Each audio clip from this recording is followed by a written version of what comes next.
Hindi gloom में फिर से आपका एक बार स्वागत है। ये वीडियो विशेष रूप से सीटेट से संबंधित है। आज इस वीडियो में हम लोग सीटेट पेपर सेकंड विज्ञान यानी साइंस के बारे में चर्चा करेंगे। इस वीडियो से पहले हम लोगों ने एनसीईआरटी बुक क्लास 8 का विज्ञान का लेसन 1 से लेकर लेसन 5 तक देख चुके हैं। आज हम लेसन 6 से शुरू कर रहे हैं। लेसन 6 यानी अध्याय 6 का नाम है दहन और ज्वाला। दहन मीन्स होता है ऑक्सीजन की उपस्थिति में जलना, और ज्वाला मीन्स होता है जो उसमें से ज्योति निकलती है, उसे हम ज्वाला कह सकते हैं। इसमें जो भी मेन पॉइंट्स है उसे हम देखते हुए तेजी से आगे बढ़ेंगे क्योंकि समय बहुत कम है। इसमें अगर देखा जाए तो सबसे पहले ईंधन की बात की गई है। तो ईंधन देखा जाए, जैसे में मोटर गाड़ियां चलाने में कौन से ईंधन काम आते हैं, तो आपकी सूची में सम्मिलित होंगे गोबर, लकड़ी, कोयला, कास्ट कोयला, पेट्रोल, डीजल, संपीड़ित प्राकृतिक गैस यानी सीएनजी। ये इंपॉर्टेंट है, याद रखिएगा। सीएनजी का फुल फॉर्म होता है संपीड़ित प्राकृतिक गैस। और इसके बाद अगला पॉइंट है मोमबत्ती ज्वाला के साथ जलती है जबकि कोयला ज्वाला के साथ नहीं जलती है। ये तो आप जानते ही होंगे। इसके बाद आगे देखेंगे को मैग्नीशियम जलकर मैग्नीशियम ऑक्साइड बनाता है। देखिए ये होता कैसे है। मैग्नीशियम तो आप जानते ही होंगे नाम, ये एक तत्व है और ये जलता है तो किसकी उपस्थिति में जलता है, तो ऑक्सीजन की उपस्थिति में। ऑक्सीजन तो जानते ही होंगे, ऑक्सीजन क्या होता है, किसी भी चीज को जलाने में सहायता करता है। तो ऑक्सीजन की उपस्थिति में जलता है, इसलिए ऑक्साइड बनता है, मैग्नीशियम ऑक्साइड बनता है और इसके साथ उष्मा तथा प्रकाश उत्पन्न करता है। इसके साथ एक और पॉइंट आपको बता देता हूं, उष्मा और प्रकाश, जब भी कोई चीज जलता है तो उसमें उष्मा और प्रकाश निश्चित रहता है। और जैसे में आगे भी पॉइंट है, कास्ट कोयला वायु में जलता है। हम जानते हैं कि कास्ट कोयला वायु में जलकर कार्बन डाइऑक्साइड उष्मा और प्रकाश देता है। ये भी याद करने की जरूरत आपको नहीं है। कार्बन डाइऑक्साइड यानी CO2 वो तो देगा ही, जो धुआं निकलता है उसको हम CO2 कहते हैं, क्योंकि कार्बन जल रहा है। कास्ट कोयला क्या होता है, कार्बन है, तो वो जलेगा तो कार्बन डाइऑक्साइड बनता है और उष्मा और प्रकाश देता है। इसके बाद आगे हम देखेंगे तो यहाँ पे है रासायनिक प्रक्रम जिसमें पदार्थ ऑक्सीजन से अभिक्रिया कर उष्मा देता है, दहन कहलाता है। क्या कहलाता है, दहन कहलाता है। यानी पदार्थ ऑक्सीजन से अभिक्रिया कर उष्मा देता है तो ये दहन कहलाता है। वही जलना दहन कहलाता है, ऑक्सीजन की उपस्थिति में जलना।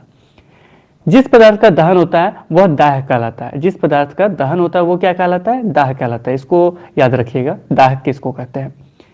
इसे ईंधन भी कहते हैं। इसे क्या कहते हैं, ईंधन भी कहते हैं। ईंधन ठोस, द्रव या गैस हो सकता है। कभी कभी दहन के समय ज्वाला के रूप में अथवा एक लौ के रूप में प्रकाश भी उत्पन्न होता है।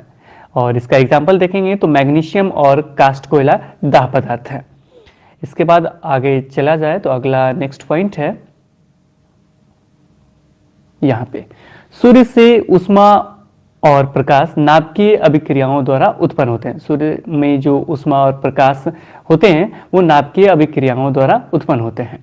इसके बाद अगले पॉइंट पे चर्चा की जाए तो अगला पॉइंट है यहाँ पे, वह न्यूनतम ताप जिस पर कोई पदार्थ जलने लगता है उसका ज्वलन ताप कहलाता है। ये भी बहुत इंपॉर्टेंट है। ज्वलन ताप किसे कहते हैं, वह न्यूनतम ताप जिस पर कोई पदार्थ जलने लगता है, यानी जिस ताप पे कोई पदार्थ जलने लगता है वह उस पदार्थ का ज्वलन ताप कहलाता है। इसके बाद आगे देखा जाए तो माचिस के बारे में बताया गया है। माचिस के इतिहास के बारे में, कैसे माचिस स्टार्ट हुआ, तो इसके बारे में बहुत इंपॉर्टेंट है, इसे आराम से समझिएगा। माचिस का इतिहास बहुत पुराना है। 5000 से अधिक वर्ष पूर्व प्राचीन मिस्र में गंधक में डुबोए गए चीड़ की लकड़ी से छोटे टुकड़े माचिस की तरह उपयोग किए जाते थे। आधुनिक निरापाद माचिस का विकास लगभग 200 वर्ष पूर्व हुआ था। इसमें जो इंपॉर्टेंट पॉइंट था मैं बता देता हूँ। प्राचीन मिस्र जो था उसमें गंधक में डुबे गए चीड़ की एक लकड़ी थी, उसमें गंधक में डुबा के उसे माचिस की तरह उपयोग किए जाते थे। उसके बाद आधुनिक निरापाद माचिस का विकास लगभग 200 वर्ष पूर्व हुआ था। इसमें यूज क्या किया गया, एंटीमनी ट्राइसल्फाइड, पोटेशियम क्लोराइड और श्वेत फास्फोरस का मिश्रण कुछ गोंद और स्टार्च के साथ मिलाकर उचित लकड़ी से बनी माचिस की तिल्ली के सिरे पे लगाया जाता था। देखिए इसमें इस्तेमाल क्या किया गया है, एंटीमनी ट्राइसल्फाइड, पोटेशियम क्लोराइड, श्वेत फास्फोरस। आजकल श्वेत फास्फोरस का इस्तेमाल नहीं हो रहा है। क्यों नहीं हो रहा है और क्यों ये प्रोसेस फेल हो गया, ये भी मैं आपको बता देता हूँ, जो आगे लिखा भी होगा। वह ये कि श्वेत फास्फोरस का जब इस्तेमाल किया जाता था तो वो जो काम करते थे या जो यूज करते थे तो वो इंसान को नुकसान पहुंचाता था, जिसके कारण श्वेत फास्फोरस का यूज होना बंद हो गया। देखिए आगे इसमें लिखा होगा। इसके साथ और क्या क्या मिला हुआ था, गोंद और स्टॉच के साथ मिलाकर उचित लकड़ी से बनी माचिस की तिल्ली के सिरे पर लगाया जाता था। जब इसे किसी खुरदरी सतह से रगड़ा जाता था तो घर्षण की ऊष्मा के कारण श्वेत फास्फोरस प्रज्वलित हो उठता था। इससे माचिस की तिल्ली का दहन प्रारंभ हो जाता था। परंतु श्वेत फास्फोरस माचिस के उद्योग में काम करने वालों और माचिस का उपयोग करने वालों दोनों के लिए खतरनाक सिद्ध हुआ। आजकल निरापाद माचिस के सिरे पर केवल एंटीमनी ट्राइसल्फाइड और पोटेशियम क्लोराइड लगा रहता है। देखिए क्या क्या लगा रहता है, ठीक से देखिएगा। एंटीमनी ट्राइसल्फाइड और पोटेशियम क्लोराइड लगा रहता है। रगड़ने वाली सतह पर चूड़ित कांच और थोड़ा सा लाल फास्फोरस लगाते हैं, जो कम खतरनाक होता है। क्या होता है? ये कम खतरनाक होता है। लाल फास्फोरस क्या होता है? कम खतरनाक होता है। जब माचिस की तिल्ली को खुरदरी सतह पे रगड़ा जाता है तो कुछ लाल फास्फोरस श्वेत फास्फोरस में परिवर्तित हो जाता है। ये भी पॉइंट याद रखिएगा। जब माचिस का तिल्ली खुरदरी जो सतह है, यानी जो लाल फास्फोरस का सतह है को उस पर रगड़ते हैं तो उसमें क्या क्या होता है, एक तो लाल फास्फोरस होता है और कांच होता है, कांच का टुकड़ा होता है। उस पर रगड़ते हैं तो रगड़ने के बाद लाल फास्फोरस के कुछ अंश जो होते हैं वो श्वेत फास्फोरस में तब्दील हो जाते हैं। यह तुरंत माचिस की तिल्ली के सिरे पे लगे पोटेशियम क्लोराइड से अभिक्रिया कर प्राप्त ऊष्मा उत्पन्न कर देता है। और उसके बाद क्या होता है, ये माचिस की तिल्ली के सिरे पे लगे पोटेशियम क्लोराइड से अभिक्रिया कर प्राप्त ऊष्मा उत्पन्न कर देता है, जिससे एंटीमनी ट्राइसल्फाइड का दहन प्रारंभ हो जाता है। ये भी याद रखिएगा, एंटीमनी ट्राइसल्फाइड का दहन प्रारंभ हो जाता है। इसके बाद अगले पॉइंट की चर्चा की जाए तो अगला पॉइंट है, दाह्य पदार्थ तब तक आग नहीं पकड़ सकता या जल नहीं सकता जब तक उसका ताप ज्वलन ताप से कम रहता है। यानी ज्वलन ताप से उसका ताप कम रहेगा तो उसमें आग नहीं पकड़ सकता है। इसके बाद अगला इसमें पॉइंट है, इसमें ये दो तरह का आपको दिखाया गया है। एक है ये जल है, जल, और ये मैं बता दूं ये कागज का कप है। दोनों कागज का कप बनाया गया है। ये मोमबत्ती है, इसमें आग लगा हुआ है, इसमें जल डाला गया है और इसमें जल नहीं है, तो इसमें आग तुरंत पकड़ लेता है और इसमें क्या होता है, आग नहीं पकड़ता है। इसका क्या कारण है उसको भी मैंने अंडरलाइन करके रखा है। यहाँ पे आप देख सकते हैं, कागज के कप को दी जाने वाली ऊष्मा चालन द्वारा जल में चली जाती है। किस में चली जाती है? चालन द्वारा जल में चली जाती है। अतः जल की उपस्थिति में ताप कागज के ज्वलन ताप तक नहीं पहुंच पाता, इसलिए वह जलता नहीं है। आगे है, जिन पदार्थों का ज्वलन ताप बहुत कम होता है और जो ज्वाला के साथ सरलता पूर्वक आग पकड़ लेते हैं, ये कौन से पदार्थ कहलाते हैं? कि ये ज्वलनशील पदार्थ कहलाते हैं। ज्वलनशील पदार्थों के उदाहरण हैं पेट्रोल, अल्कोहल, द्रवित पेट्रोलियम गैस। इसको भी याद रखिएगा, द्रवित पेट्रोलियम गैस, द्रवित पेट्रोलियम गैस यानी एलपीजी, द्रवित पेट्रोलियम गैस यानी एलपीजी। ज्वलनशील पदार्थ कौन कौन से हैं आपके? पेट्रोल, अल्कोहल, द्रवित पेट्रोलियम गैस है, यानी जिसमें आग पकड़ ले और ज्वाला के साथ वो जलता है। ये भी पॉइंट याद रखिएगा। जो भी पॉइंट आपको बताया जा रहा है उसे एक तरह से याद रखिएगा, और नहीं तो एग्जाम में बैठिएगा तो निश्चित ही ये पॉइंट याद आएंगे आपको। इसके बाद आगे हम बढ़ते हैं और इसमें है, जल ज्वलनशील पदार्थों को ठंडा करता है जिससे उनका ताप उनके ज्वलन ताप से कम हो जाता है। ऐसा करने से आग का फैलना रुक जाता है। जल वाष्प ज्वलनशील पदार्थ को घेर लेता है जिससे वायु की आपूर्ति बंद हो जाती है और आग बुझ जाती है। इस पॉइंट में यह है कि जल कैसे आग को बुझाता है, ये अच्छे तरीके से समझाया गया है। तो देखिए, जल जब उस पर डाला जाता है तो उसमें जलवाष्प बनता है। तो जलवाष्प क्या करता है? ज्वलनशील पदार्थ को घेर लेता है जिससे वायु की आपूर्ति बंद हो जाती है और आग बुझ जाती है। अगर इसमें देखा जाए तो आग उत्पन्न करने के लिए 3 आवश्यकताएं होती हैं। ये भी पूछा जा सकता है, जैसे मैं दे देगा कि आग उत्पन्न करने के लिए 3 आवश्यकताएं या कितनी आवश्यकताएं, चाहे निम्नलिखित में से कौन सी आवश्यकता होनी चाहिए। तो इसमें देखा जाए तो एक है आपका ईंधन, दूसरा है वायु यानी ऑक्सीजन की आपूर्ति के लिए क्या चाहिए आपको? वायु, और तीसरा है उष्मा। उष्मा मतलब क्या? ईंधन का ताप उसके ज्वलन ताप से अधिक करने हेतु हमें उष्मा की जरूरत होगी। तो ये 3 आपकी आवश्यकताएं होगी तभी आग लग सकता है। इनमें से कोई भी एक नहीं होगा तो आग नहीं लगेगा। अगर आग लगा हुआ है तो इनमें से कोई भी एक चीज हटा दिया जाए तो आग बुझ जाती है।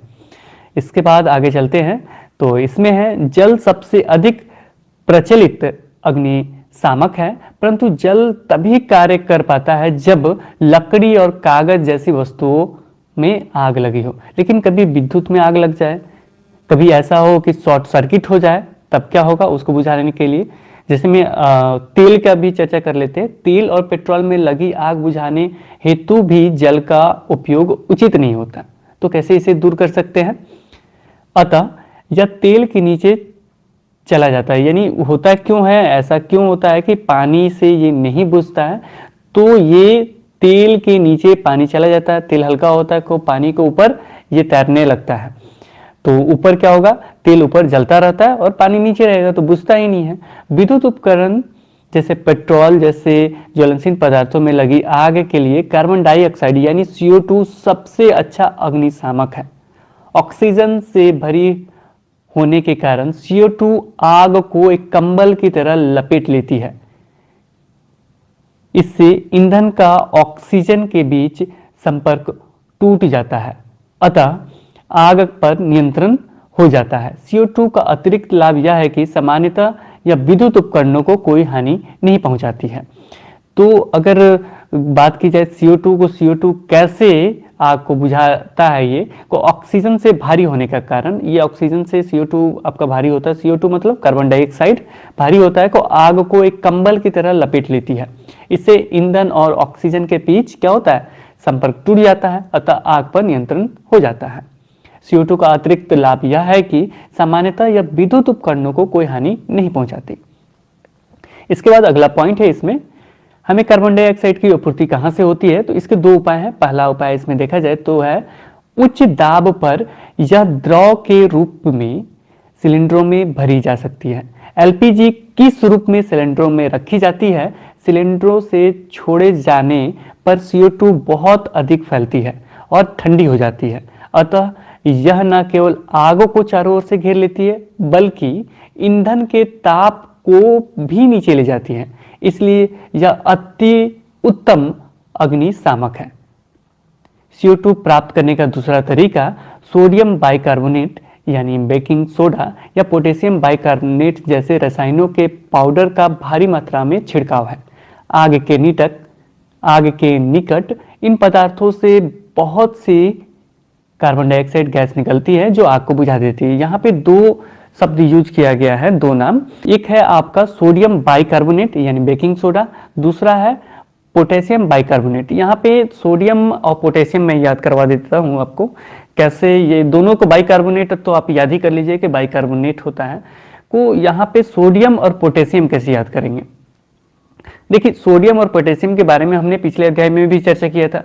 दोनों को हम लोग क्या कर सकते हैं, तो चाकू से काट सकते हैं, इतना ये नरम होता है और ये धातु है, तो इसलिए इसको याद रखिएगा कि सोडियम कार्बोनेट था, बाइकार्बोनेट था और पोटेशियम बाइकार्बोनेट था। और इन दोनों में से किसी एक का भी इस्तेमाल किया जा सकता है। जब उसको रसायन को छिड़काव किया जाता है तो इसमें से बहुत ज़्यादा कार्बन डाइऑक्साइड गैस निकलती है जो आग को बुझा देती है। तो ये दो तरीके हैं, इन दोनों तरीकों को आराम से समझ लीजिएगा। इसके बाद अगर आगे देखा जाए कुछ तीव्र दहन के बारे में चर्चा की गई है, जैसे में गैस स्टोव की घुंडी या नॉब घुमाकर गैस चालू कर दीजिए। गैस तेजी से जलने लगती है तथा उष्मा और प्रकाश उत्पन्न करती है। इस प्रकार का दहन तीव्र दहन कहलाता है। इसमें आगे देखा जाए तो फास्फोरस जैसे कुछ पदार्थ हैं जो कमरे के ताप पर वायु में जल उठते हैं। इस प्रकार का दहन जिसमें पदार्थ बिना किसी प्रत्यक्ष कारण के अचानक लपटों के साथ जल उठता है, स्वतः दहन कहलाता है। इसमें देखा जाए तो देखिए फास्फोरस क्या होता है, कमरे के ताप पे जलने लगता है, यानी कमरे में रखिए तो फास्फोरस जल उठता है। इस तरह के दहन को हम लोग क्या कहते हैं, स्वतः दहन कहते हैं। स्वतः मीन्स क्या, ऑटोमेटिक जलना। तीव्र दहन मीन्स क्या, तेजी से जलना। जैसे गैस का स्टोव होता है, उसको घुंडी घुमाइए, आग लगे तो तुरंत जलने लगता है, तो ये तीव्र दहन हुआ। ऑटोमेटिक जलेगा उसे स्वतः दहन कहते हैं। ये भी याद हो गया। चलिए आगे बढ़ते हैं। आगे क्या है इसमें, तो आगे इसमें विस्फोट के बारे में बताया गया है। जब पटाखे को जलाते हैं तो एक आकस्मिक अभिक्रिया होने से उष्मा, प्रकाश और ध्वनि पैदा होती है। अभिक्रिया में बनी गैस बड़ी मात्रा में निकलती है। इस प्रकार की अभिक्रिया को हम लोग विस्फोट कहते हैं। पटाखे पर दाब डालने पर भी विस्फोट हो सकता है। इसमें आगे बढ़ेंगे हम लोग, आगे देखेंगे कौन सा मेन पॉइंट है। तो अगला मेन पॉइंट यहाँ है, दहन के समय जो पदार्थ वाष्पित होते हैं वे ज्वाला का निर्माण करते हैं। यहाँ एक शब्द याद रखिएगा, जो पदार्थ वाष्पित होते हैं वो ज्वाला का निर्माण करते हैं। जैसे में अगर आपको ये पॉइंट याद नहीं है तो हमेशा याद रखिएगा कि मोमबत्ती जो होता है वो वाष्पित होता है, वो पिघलता भी है, आपने देखा भी है। तो मोमबत्ती का ये फोटो याद रखिएगा, समझ जाइएगा क्या है, ये वाष्पित होता है, इसीलिए वो ज्वाला उत्पन्न करता है। याद हो गया। उदाहरण के लिए मिट्टी का तेल और पिघली हुई मोमबत्ती के साथ साथ ऊपर उठते हैं और दहन के समय वाष्पित होकर ज्वाला का निर्माण करते हैं। इसके विपरीत लकड़ी का कोयला वाष्पित नहीं होता और कोई ज्वाला नहीं देता। याद हो गया, कोई ज्वाला नहीं देता है, जो लकड़ी का कोयला होता है वो। इसमें आगे चलेंगे और आगे बहुत ही इंपॉर्टेंट है, मे बी ये 2018 में पूछा जा सकता है, बहुत ही इंपॉर्टेंट है, इसे आराम से समझिएगा, ठीक से समझिएगा। ये क्या है, तो ये मोमबत्ती है। मोमबत्ती में देखा जाए तो आग लगाया जाता है। आग लगाने पे अगर देखा जाए मोमबत्ती में को ये जो बीच में है ये काला रंग का जो जलता है धागा, तो वहां पे देखा जाए तो ये सबसे कम गर्म स्थान होता है, सबसे कम गर्म स्थान होता है। याद रखिएगा, जो अंदर में यहाँ काला जल रहा है, यहाँ पे देख रहे हैं ना, तो ये सबसे कम गर्म स्थान होता है। और ये क्या होता है, बिना जली मोमबत्ती सबसे आंतरिक क्षेत्र काला होता है। ये कलर कौन सा होगा, काला रंग का होगा। और यहाँ पे जहाँ जल रहा मोमबत्ती देख रहे हैं, कहाँ पे साइन बनाया गया है, यहाँ पे। इसके बाद अगर हम बात करें, जो पीला रंग का दिखता है हमें, इसके बाद अंदर में देखिएगा तो पीला दिखेगा बीच में, तो आंशिक दहन मध्य भाग, ये आंशिक दहन होगा। ये भी पूछा जा सकता है, आंशिक दहन कौन सा है, तो मध्य भाग में होता है। कलर कौन सा होता है, को पीला होता है। ये गर्म होता है कि क्या होता है, को ये कम गर्म होता है। सबसे ज्यादा गर्म कौन सा भाग होता है मोमबत्ती का, तो ये पूछा जा सकता है। या कलर कौन सा होता है, तो ये दर्शाना आपको होगा। तो ये जो ब्लू कलर का यानी नीला कलर का होता है बाहर वाला, ये पूर्ण दहन का बाह्य क्षेत्र है और सबसे गर्म भाग है। ये क्या है, सबसे गर्म भाग है। तो ये फोटो हमेशा अपने माइंड में अभी फिट कर लीजिए कि कैसे बताया गया है और क्या है।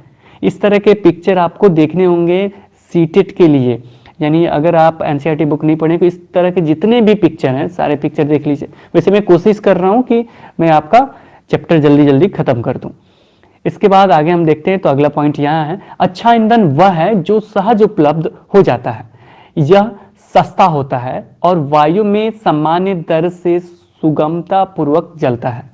यह अधिक मात्रा में ऊष्मा उत्पन्न करता है। यह जलने के उपरांत कोई अवांछनीय पदार्थ नहीं छोड़ता। अब अच्छा ईंधन के बारे में सीटेट में पूछा हुआ प्रश्न है। ये बहुत सारा प्रश्न पूछे हुए हैं, लेकिन मैं हमेशा डिस्कस नहीं कर रहा हूँ क्योंकि वीडियो में शॉर्ट करके बनाना चाहता हूँ। तो ये होता कैसे, एक तो सस्ता होता है, वायु के समान दर पर सुगमता पूर्वक मिल जाता है, साथ में सबसे इंपॉर्टेंट है कि अधिक मात्रा में ऊष्मा उत्पन्न करता है। अधिक मात्रा में क्या करता है, ऊष्मा उत्पन्न कर देता है और जलने के उपरांत कोई अवांछनीय पदार्थ नहीं छोड़ता, वो अच्छा ईंधन कहलाता है। तो ऐसा आदर्श ईंधन अभी तक नहीं मिला है। और इसमें देखा जाए तो अगला है, किसी ईंधन के 1 किलोग्राम के पूर्ण दहन से प्राप्त ऊष्मा ऊर्जा की मात्रा उसका ऊष्मीय मान कहलाती है। क्या कहलाती है, ऊष्मीय मान कहलाती है। ईंधन के ऊष्मीय मान को किलोजूल प्रति किलोग्राम मात्रक द्वारा प्रदर्शित किया जाता है। ये भी पूछा हुआ प्रश्न है, किलोजूल और किसमें प्रदर्शित किया जाता है, किलोजूल और किलोग्राम। इसको कैसे याद करेंगे, को के दोनों तरफ है और जी को जे भी पढ़ते हैं हम लोग। जी को कभी कभी जे पढ़ देते हैं, जो ना समझ होते हैं वो क्या कहते हैं, जी जे समझ में नहीं आता है। अब किसी का नाम लिखना है, जे से लिखना है या जी से लिखना है, तो ये नहीं समझ पाते हैं, तो समझ जाइएगा केजी प्रति क्या होगा, केजे प्रति केजी। तो ये हमेशा याद रखें, किलो जूल प्रति किलोग्राम। किलोग्राम नीचे है, केजे स्टार्टिंग में है। तो किसी ईंधन के 1 किलोग्राम के पूर्ण दहन से प्राप्त ऊष्मा ऊर्जा की मात्रा उसका ऊष्मीय मान कहलाती है। क्या कहलाती है, वो ऊष्मीय मान कहलाती है। और इसमें अगला है, ये एक बार देख लीजिए, पूछा में भी जा सकता है। ये है गोबर के उपले 6000 से 8000 किलो जूल प्रति किलोग्राम। लकड़ी है 17,000 से 22,000, कोयला है 25,000 से 33,000, और यहाँ पे मैं जैव गैस को लेते आता हूँ। जैव गैस है 35,000 से 40,000। तो ये खत्म हो गया जो जैव गैस से, ये सब तो वही सब हमको दिखाई दे रहा है। अब इसमें आगे देखा जाए तो पेट्रोल है 45,000, मिट्टी का तेल 45,000, डीजल 45,000, मेथेन डीजल से ऊपर कर दीजिए, यानी डीजल, मिट्टी तेल, पेट्रोल का एक ही है 45,000, ये तो याद ही हो गया होगा आपको। मेथेन को थोड़ा सा आगे कर दीजिए, मेथेन को कर दीजिए 50,000, और मेथेन के साथ ही सीएनजी रखिए। मेथेन के साथ क्या कीजिए, सीएनजी रखिए, इसको भी कीजिए 50,000। एलपीजी को बढ़ा दीजिए, एलपीजी को कीजिए 55,000। एलपीजी हम लोग जो घर में खाना जिससे बना रहे हैं, तो इसको कीजिए 55,000, सबसे बड़ा रहेगा, तभी तो अच्छे तरीके से तेजी से खाना बना पाएंगे आप लोग। इस तरीके से आप याद कीजिए, निश्चित याद हो जाएगा। एलपीजी हो गया 55,000। हाइड्रोजन सबसे ज्यादा होता है 1,50,000। उसमें मान इसका कितना होता है 1,50,000 किलो जूल प्रति किलोग्राम। और इसमें सबसे इंपॉर्टेंट पॉइंट लास्ट वाला है, ये सारा मैंने अंडरलाइन कर दिया, सारा चीज आपको पढ़ना है। ईंधन का बढ़ता हुआ उपभोग पर्यावरण पर हानिकारक प्रभाव डालता है। इसमें देखा जाए तो लकड़ी, कोयले और पेट्रोल जैसे कार्बन ईंधन बिना जले कार्बन कण छोड़ते हैं। ये सूक्ष्म कण खतरनाक प्रदूषक होते हैं जो दमा जैसे श्वास रोग उत्पन्न करते हैं। इसमें आगे देखा जाए तो दूसरा है, इन ईंधनों का अपूर्ण दहन कार्बन मोनोऑक्साइड गैस देता है। ये बहुत इंपॉर्टेंट है, सीटेट में भी पूछा गया है। जब अपूर्ण दहन होता है, यानी पूरा दहन नहीं होता है कोई, ये क्या उत्पन्न करता है, कार्बन मोनोऑक्साइड गैस उत्पन्न कर देता है। यह अत्यंत विषैली गैस है, बंद कमरे में कोयला जलाना खतरनाक होता है। उत्पन्न कार्बन मोनोऑक्साइड गैस से कमरे में सो रहे व्यक्ति की मृत्यु भी हो जाती है। इसे दमघोटू गैस भी कहते हैं, कार्बन डाइऑक्साइड को, कार्बन मोनोऑक्साइड को। कार्बन मोनोऑक्साइड यानी CO को ये क्या कैसे लिखेंगे, CO। बहुत ही खतरनाक ये होता है। और इसके बाद अगला है, ये भी आप याद रखिएगा कि इससे कौन सा रोग होता है, कि दमा और श्वास जैसे रोग उत्पन्न होते हैं, क्योंकि हम नाक द्वारा सांस ही लेते हैं, तो इससे दमा और श्वासी रोग होगा। इसके बाद अगला है, अधिकांश ईंधनों के दहन से पर्यावरण में कार्बन डाइऑक्साइड गैस निकलती है। बहुत सारे ईंधन से क्या निकलता है, कार्बन डाइऑक्साइड। वायु में कार्बन डाइऑक्साइड गैस की अधिक मात्रा संभवतः विश्व उष्णन यानी ग्लोबल वार्मिंग का कारण बनती है। याद रखिएगा, जब पूर्ण दहन होगा तो CO2 निकलेगा, यानी कार्बन डाइऑक्साइड। अगर पूरा दहन नहीं होगा तो कार्बन मोनोऑक्साइड निकलता है, CO। और साथ में ये होगा आपका, वायु में कार्बन डाइऑक्साइड गैस अधिक मात्रा में होगा तो इससे क्या हो जाएगा, ग्लोबल वार्मिंग हो जाएगा। क्या हो जाएगा, ग्लोबल वार्मिंग। क्यों हो जाएगा, याद करने का तरीका मैं बता देता हूं कि इसको कैसे समझेंगे। तो कार्बन डाइऑक्साइड मतलब क्या करता है, वायुमंडल से वो अपने अंदर जितना उष्मा होता है वो अवशोषित करके रख लेता है। इससे क्या होता है कि वातावरण वहां का गर्म हो जाता है, वही लिख रहा है ग्लोबल वार्मिंग। यहाँ पे पृथ्वी के वातावरण के तापमान में वृद्धि विश्व उष्णन कहलाती है। अन्य बातों के साथ साथ इससे हिम नद पिघलने लगते हैं, जिससे समुद्र में जलस्तर बढ़ जाता है और तटीय क्षेत्र बाढ़ग्रस्त हो जाते हैं। ऐसा भी संभव है कि निचले स्तर वाले तटीय क्षेत्र अस्थायी रूप से जलमग्न हो जाएं। इसके बाद अगला पॉइंट है, कोयले और डीजल के दहन से सल्फर डाइऑक्साइड गैस निकलती है। बहुत इंपॉर्टेंट है, कोयले और डीजल के दहन से क्या निकलता है, कुछ सल्फर डाइऑक्साइड गैस निकलती है। याद रखिएगा, कोयला हो और डीजल हो तो दहन से इससे क्या निकलेगा, सल्फर डाइऑक्साइड गैस। यह अत्यंत दमघोटू और संक्षारक गैस है। इसके अतिरिक्त पेट्रोल इंजन नाइट्रोजन के गैसीय ऑक्साइड छोड़ते हैं। पेट्रोल इंजन क्या करते हैं, नाइट्रोजन के गैसीय ऑक्साइड छोड़ते हैं। सल्फर और नाइट्रोजन के ऑक्साइड वर्षा जल में घुल जाते हैं और अम्ल बनाते हैं। और क्या कराते हैं, अम्ल बनाते हैं और अम्ल वर्षा यही कराते हैं। कौन कौन से आपके, नाइट्रोजन है आपका और ये आपका सल्फर यानी सल्फर डाइऑक्साइड, दोनों मिलकर क्या कराते हैं, ये अम्ल वर्षा कराते हैं, अम्ल का निर्माण करते हैं। ये बहुत ही हानिकारक होता है। और ये किसके लिए हानिकारक, फसलों, भवनों, मृदा के लिए बहुत ही हानिकारक होती है। ये हम लोगों के लिए भी हानिकारक है, लेकिन बुक में यही लिखा गया है, तो इससे याद कीजिए। और इसके बाद हम आगे बढ़ते हैं, तो यहाँ भी मैंने 2 पॉइंट अंडरलाइन करके रखा है।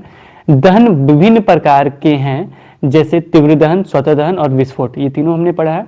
और ज्वाला के 3 भिन्न क्षेत्र हैं, अदीप्त क्षेत्र, दीप्त क्षेत्र और ज्योतिहीन क्षेत्र। तो इसे भी याद कर लीजिएगा। विशेष रूप से इसके बारे में तो बुक में कहीं नहीं बताया गया इस चैप्टर में, लेकिन इसे याद कर लीजिएगा।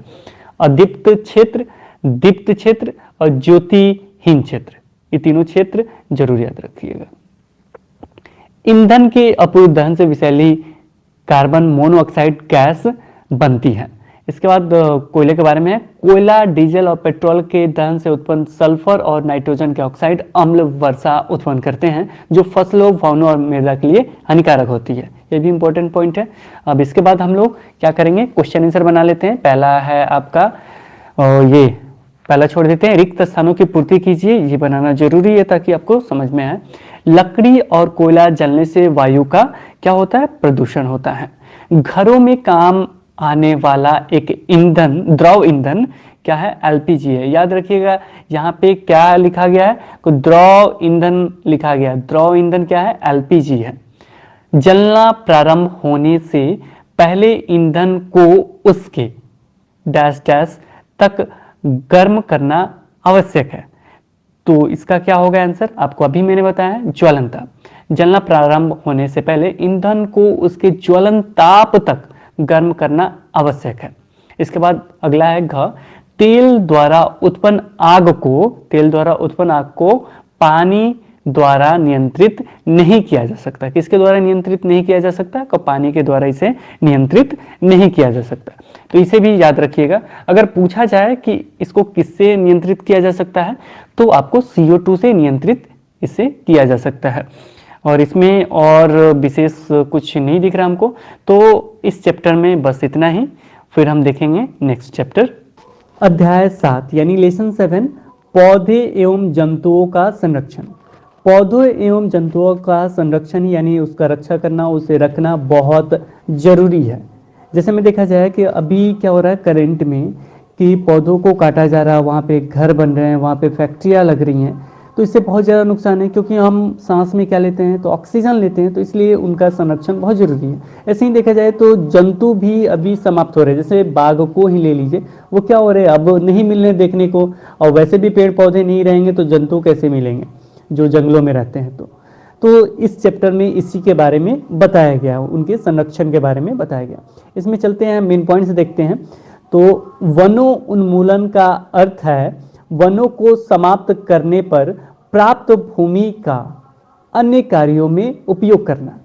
ये याद रखिएगा, वनों उन्मूलन का क्या अर्थ है, ये पूछा जा सकने वाला प्रश्न है। वनों उन्मूलन में ऐसा मत समझ लीजिएगा कि वनों की रक्षा करना, ठीक, उसका अपोजिट है।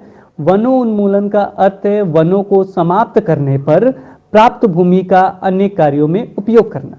इसमें अगला मेन पॉइंट देखा जाए तो है, वनों उन्मूलन से पृथ्वी पर ताप एवं प्रदूषण के स्तर में वृद्धि होती है। इससे क्या होता है, ताप एवं प्रदूषण के स्तर में क्या होती है, वृद्धि होती है। इससे वायुमंडल में कार्बन डाइऑक्साइड का स्तर बढ़ता है, भौम जल का भी निम्नीकरण हो जाता है। इसमें आगे देखा जाए तो आगे है, वर्षा एवं भूमि की उर्वरता में कमी आ जाएगी। इसके अतिरिक्त बाढ़ और सूखे जैसी प्राकृतिक आपदाओं का भी संभावना बढ़ जाएगा। इसके बाद आगे देखते हैं तो आगे इसमें और है, कार्बन डाइऑक्साइड पृथ्वी द्वारा उत्सर्जित उष्मीय विकिरणों को का अपग्रहण कर लेती है, अतः इसकी मात्रा में वृद्धि के परिणाम स्वरूप विश्व उष्णन होता है। विश्व उष्णन में क्या होता है, ग्लोबल वार्मिंग होता है। वो कार्बन डाइऑक्साइड क्या करता है, पृथ्वी में जितनी भी द्वारा उत्सर्जित उष्मीय विकिरण है उसे प्रग्रहण कर लेती है, अतः इसकी मात्रा में वृद्धि परिणाम स्वरूप क्या होता है, उस विश्व उष्णन होता है, यानी ग्लोबल वार्मिंग होता है। इसके बाद आगे है, पृथ्वी के ताप में वृद्धि जलचक्र का संतुलन बिगड़ता है और वर्षा दर में कमी आती है, जिसके कारण सूखा पड़ता है। इसके कारण क्या होता है, सूखा भी पड़ता है। इसमें आगे देखा जाए तो भूमि पर वृक्षों की कमी होने से मृदा अपरदन अधिक होता है। मृदा की ऊपरी परत हटाने से नीचे की कठोर चट्टानें दिखाई देने लगती है। नीचे की कठोर चट्टानें क्या होती है, दिखाई देने लगती है। इससे मृदा में ह्यूमस की कमी होती है तथा उसकी उर्वरता भी अपेक्षाकृत कम होती है। धीरे धीरे उर्वर भूमि मरुस्थल में परिवर्तित हो जाती है। जिसे मरुस्थलीकरण कहते हैं। उर्वर भूमि जब मरुस्थल में परिवर्तित हो गई तो उसे क्या कहेंगे, मरुस्थलीकरण कहते हैं। और इसमें आगे देखा जाए तो ये भी पढ़ लेते हैं, ये बहुत ही इंपॉर्टेंट है, इसे ध्यान से पढ़िएगा, ये सीटेट में भी पूछा गया प्रश्न है। जयमंडल पृथ्वी का वह भाग है जिसमें सजीव पाए जाते हैं अथवा जो जीवन यापन के योग्य है उसे हम लोग क्या कहते हैं, जयमंडल कहते हैं। इसमें जो पूछा गया था प्रश्न वो ये है, जैव विविधता का अर्थ है पृथ्वी पर पाए जाने वाले विभिन्न जीवों की प्रजातियां। जैव विविधता का क्या अर्थ है, तो पृथ्वी पर पाए जाने वाले विभिन्न जीवों की प्रजातियां, उनके पारस्परिक संबंध एवं पर्यावरण से उनका संबंध, इसे क्या कहते हैं, जैव विविधता कहते हैं। जैव विविधता में क्या हुआ, विभिन्न तरह के जीव को जैव विविधता कहेंगे, पृथ्वी पर पाए जाने विभिन्न जीवों की प्रजातियों को क्या कहेंगे, जैव विविधता कहेंगे।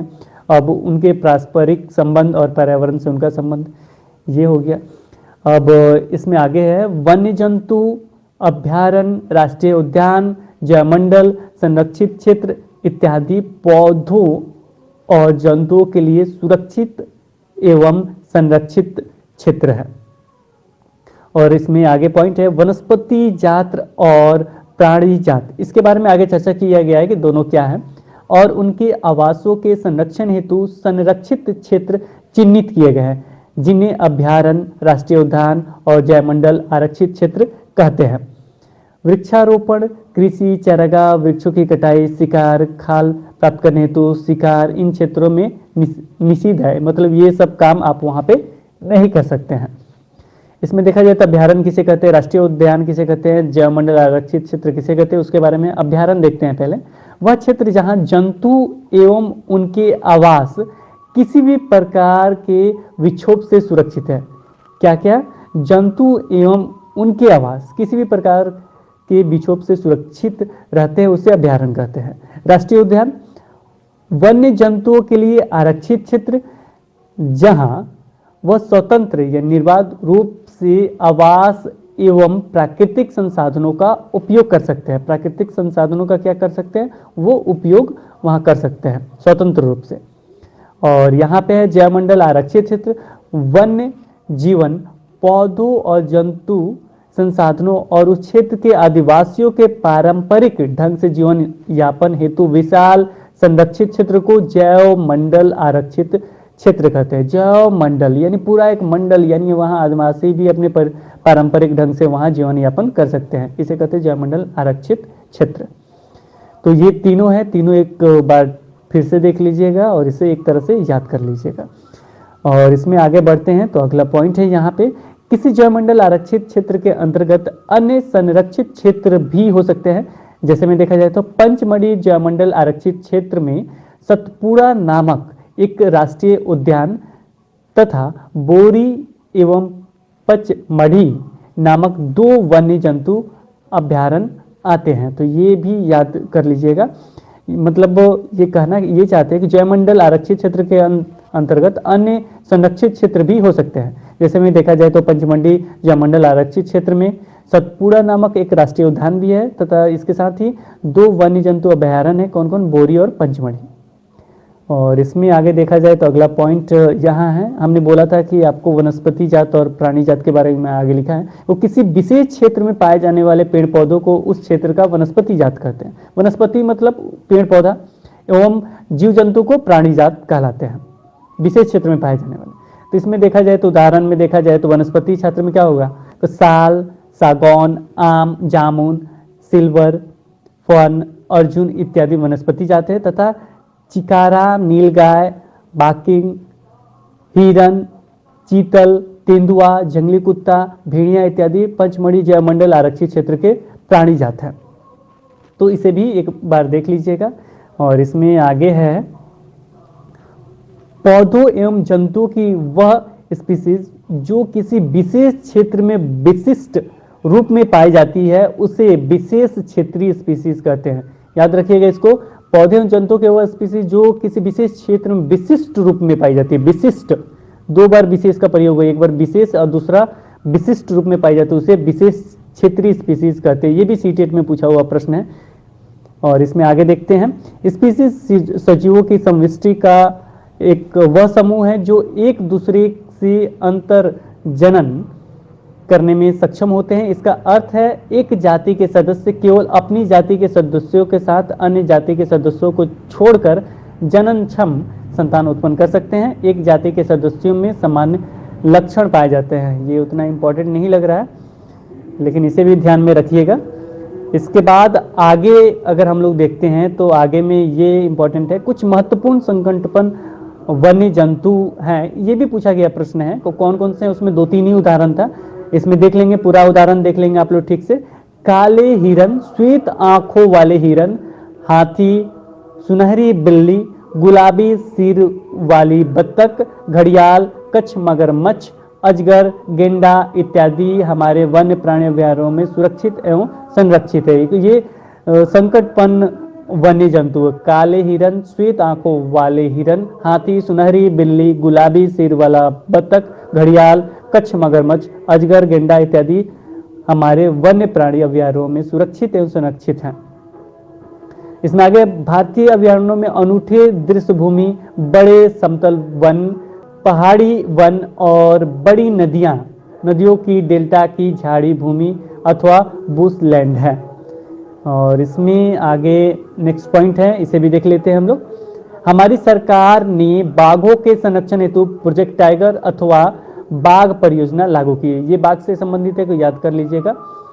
और इसमें अगला पॉइंट ये है, वे जंतु जिनकी संख्या एक निर्धारित स्तर से कम होती जा रही है और वे विलुप्त हो सकते हैं, ये संकटपन जंतु कहलाते हैं। जिनकी संख्या कम होती जा रही है, जो विलुप्त हो सकते हैं, उसे संकटापन्न जंतु कहते हैं। ठीक है। इसमें आगे देखा जाए, बड़े जंतुओं की अपेक्षा छोटे प्राणियों के विलुप्त होने की संभावना कहीं अधिक होती है। बड़े जंतुओं की अपेक्षा छोटे प्राणियों को विलुप्त होने की संभावना क्या होती है? अधिक होती है। और इसमें आगे है, किसी क्षेत्र के सभी पौधे, प्राणी एवं सूक्ष्म जीव अजैव घटकों जैसे जलवायु, भूमि, मिट्टी, नदी, डेल्टा आदि इत्यादि संयुक्त रूप से किसी परितंत्र का निर्माण करते हैं। ये सब क्या करते हैं? किसी परितंत्र का निर्माण करते हैं। यहाँ सारा चीज तो लगभग आ चुका है, इसीलिए उसे हम लोग परितंत्र कहते हैं।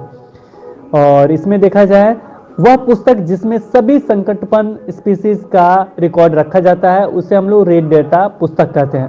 पौधों, जंतुओं और अन्य स्पीसीज के लिए अलग अलग रेड डाटा पुस्तकें हैं। और इसमें अगला पॉइंट है, 1 टन कागज प्राप्त करने के लिए पूर्ण रूपेण विकसित 17 वृक्षों को काटा जाता है। सोच सकते हैं, इसलिए कम उपयोग कीजिए आप लोग। और इसमें अगला है, वनों उन्मूलन का उत्तर पुनर्वन रोपण है। पुनर्वन रोपण में काटे गए वृक्षों की कमी पूरी करने के उद्देश्य से नए वृक्षों का रोपण करना है, यानी नए वृक्षों को रोपण करना है। वन उन्मूलन का बस एक ही उत्तर है कि पूरा वनोन्मूलन का एक ही उत्तर है कि उसे दोबारा लगाया जाए, यानी पुनर्वन रोपण है। और इसमें देखा जाए तो इसमें अब आएंगे क्वेश्चन पेपर। इससे पहले हम लोग देख लेते हैं, एक मैंने अंडरलाइन किया है, प्रवास किसे कहते हैं? प्रवास वह परिघटना है जिसमें किसी स्पीसीज का अपने आवास से किसी अन्य आवास में हर वर्ष की विशेष अवधि में विशेषकर प्रजनन हेतु चलन होता है। तो ये पक्षी जो कहते हैं उसे प्रवासी पक्षी कहते हैं, यानी एक स्थान से दूसरे स्थान तक जाते हैं। मान लीजिए यहाँ बहुत ज़्यादा ठंडा पड़ रहा है तो दूसरे स्थान तक जाते हैं जहाँ वहाँ गर्मी होता है। अगर उनको गर्मी अच्छा लगता है तो वहाँ प्रजनन के लिए चले जाते हैं। फिर जब यहाँ वातावरण चेंज होता है तो फिर यहाँ वो चले आते हैं। अब इसमें प्रश्नों को देखते हैं। पहला प्रश्न है इसमें, तो वह क्षेत्र जिसमें जंतु अपनी प्राकृतिक आवास में संरक्षित होते हैं उसे हम लोग अभयारण्य कहते हैं। उसे हम लोग क्या कहते हैं? अभयारण्य कहते हैं। इसके बाद अगला है, किसी क्षेत्र विशेष में पाई जाने वाली स्पीसीज क्या कहलाती है? तो विशेष क्षेत्रीय स्पीसीज कहलाती है। क्या कहलाती है? ये विशेष क्षेत्रीय स्पीसीज कहलाती है। इसके बाद अगला है, प्रवासी पक्षी सुदूर क्षेत्रों से डैश डैश डैश परिवर्तन के कारण पलायन करते हैं। किसके कारण पलायन करते हैं? तो जलवायु में परिवर्तन के कारण क्या करते हैं? ये पलायन करते हैं। इसके बाद आगे देखा जाए तो आगे इसमें है, ये क्या आप जानते हैं? तो इसे भी हम देख लेते हैं। विश्व में जंगली बाघों की आधी से अधिक संख्या भारत में पाई जाती है। इसी प्रकार 65% एशियन हाथी, 85% एक सींग वाले गेंडे एवं 100% एशियन शेर भारत में पाए जाते हैं। विश्व के 12 बड़े जैव विविधता वाले देशों में भारत का छठा स्थान है। विश्व के 34 जैव विविधता तप्त स्थलों में से 2 भारत में स्थित हैं। यह है पूर्वी हिमालय और पश्चिमी घाट। यह जैव विविधता से बहुत धनी है। और इसमें अगला है, अन्य वन प्राणियों को सबसे अधिक खतरा अतिक्रमण से उनके आवास नष्ट होने का है। इसके बाद अगला पॉइंट भी पढ़ लेते हैं। भारत में विश्व की संकटपन स्पीसीज की संख्या 172 है, जो विश्व की संकटतापन स्पीसीज का 2.9% है। पूर्वी हिमालय के तप्त स्थल में पशु और पौधों की स्पीसीज को शामिल करते हुए लगभग 163 वैश्विक संकटतापन स्पीसीज हैं। भारत में एशिया के कुछ दुर्लभ प्रजातियां जैसे कि बंगाल लोमड़ी, संगमरमर बिल्ली, एशियाटिक शेर, भारतीय हाथी, एशियन जंगली गंधा और भारतीय गेंडा, गौर, जंगली एशियाटिक जल भैंसा इत्यादि पाई जाती हैं। तो ये भी पॉइंट आप एक बार देख लीजिएगा। ये भी क्या आप जानते हैं, यहाँ से भी प्रश्न पूछे जाते हैं। तो आज इस वीडियो में इतना ही।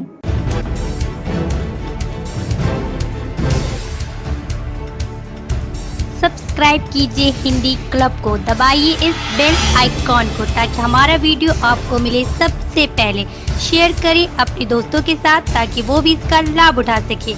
ये सब बिल्कुल फ्री है।